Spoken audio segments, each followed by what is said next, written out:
Another author who also writes books for kids and young teenagers has just released his 5th book in a series called Adventures with Stoney, about a wildlife biologist who goes on all kinds of adventures in the wild. Those adventures are based on the real life of wildlife biologist and former high school biology teacher Mark Mansky from Dickinson Center. He's not only the author of the Adventures with Stoney books, but he also visits schools, like here at Northern Adirondack Central School in Ellenburg a few weeks back. One owl's ear is here, the other one's here. Your ears are straight across, that's what humans do, right? But owls, they're offset. And he usually will bring along one of his owls, including Morley, who is a great Eurasian and has been Mark's companion for several years. Together, they educate school kids and visitors on the importance that raptors play in our ecosystem.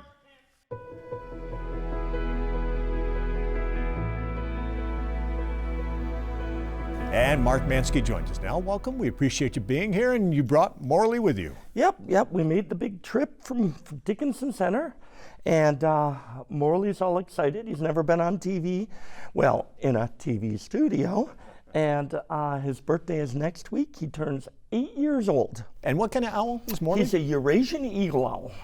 They're one of the largest species of owls in the world. His sister is actually about half a foot taller and twice as wide. Oh, no kidding. Oh, she's a brute. And not native to the Adirondacks or the United States? Nope. It's Europe and Asia's equivalent of a great horned owl. Yeah. And how did you two meet? I got Morley, well, almost 8 years ago now, from a friend of mine who does presentations, and he also breeds birds of prey.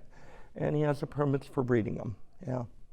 And you take Morley into schools primarily? Yep. We were, heck, just this last week, we're at 5 different schools. So, yeah, how you doing, buddy? Is he all right? Is that what he does when he gets under bright lights? When he gets a little warm, it's a heat thing. And so far he's looking all right. He puffed a little, but not too bad. Yeah, I always monitor him, just in case. And when you take him into schools, kids must love him. Oh, they do. And when I go to schools, I bring Wednesday, my little screech owl, who the kids really love. How many do you have? I have 8 at this point, 6 owls, 1 hawk, 1 falcon. And when you go into the schools, what do you talk about? What do you hope to get across to the Well, we students? mainly talk about birds of prey and why they're important. Give children a chance to see them up close and personal. Being an old teacher, after 27 years of public school teaching, I kind of follow the flow. I let the kids ask questions, and that kind of dictates where we go. But mainly we talk about birds of prey, while they're important. Some things the kids always are interested in knowing, what do they eat? And I bet the kids always wonder, how much does Morley eat a day? And you say it varies greatly. Really. It does. It depends on how many calories he's burning. Right now he's in the process of molting feathers, and feathers are quite a large % of his body weight. So when he's molting, he's burning off a lot of calories. And are rodents his favorite food? He's not picky. He loves rodents. The old chicks, quail, rats, squirrels, yeah. He's even had some snakes, haven't you, Morley? And you educate the kids. I mean, that's what they eat. That's what raptors eat. I always tell them they don't eat snickerdoodles. Yeah, kids are always like, And birds of prey are important to the ecosystem. Definitely. Some of them are the top predators in the ecosystem. You mentioned this all started 27 years ago. You got into teaching. I grew up in Potsdam. My dad was a professor at Potsdam State. And he was I don't want to say he was pushing me to go into education, but he would always suggest it. He said, you're really good with this. You should. And I wanted to be a biologist, a wildlife biologist. So I ran off to University of Wisconsin at Stevens Point, worked on a master's in wildlife management. I got to the point where afterwards I'm working in this job in Wyoming on bighorn sheep, and I thought, this is the most amazing job, but I got bills to pay, and this isn't. So I called up my dad, and I said, Pops, I'm thinking about it. Maybe I I think I'll try a degree in education. And then 2 years at Schroon Lake, 8 years at Brushton, and 17 years at Brazier Falls. You love teaching? I do. I mean, that's part of why I got into writing the books and doing the programs, because it's just a different avenue. And you take Morley to schools, but you also do other events. You're at the Vic Center at Paul Smith's, and you also attend other events to show him off and really educate people about birds of prey. Yeah, and we're at Lake Placid Lodge. He's looking like he wants to fly. We're at Lake Placid Lodge every Saturday, every Monday, throughout the entire year. This week I'm going to be all the way down at Cambridge doing a book signing. So you have book signings. We were at one in March here in Plattsburgh. A nice turnout. I thought it was fabulous. Yeah. I think the crowd on a Saturday morning was surprised to walk by the entrance to the store and to see Morley perched outside. Yeah. And the occasion was the release of your 5th book. Correct. That is out now. My first book came out in 2018, and I've been doing a series called Adventures with Stoney, and I have 5 out at this point, and they're all about adventures I've had working with wild animals, with people, with birds of prey, that type of thing. Or some of the stories come from friends of mine. You want to read the book? Who had a really good experience, and they said, "Oh yeah, you can use that story." But yeah, they're usually, most of my stories are built off or based on, to begin with, real life scenarios. And then we go from there. And we write them for 7 through 12-year-olds. So we kind of clean it up. We try and make a nice, fun adventure for them, but we also try and make it very exciting for them and very educational. Yeah. And Marvin Stoney is based on your real life experiences. Yeah.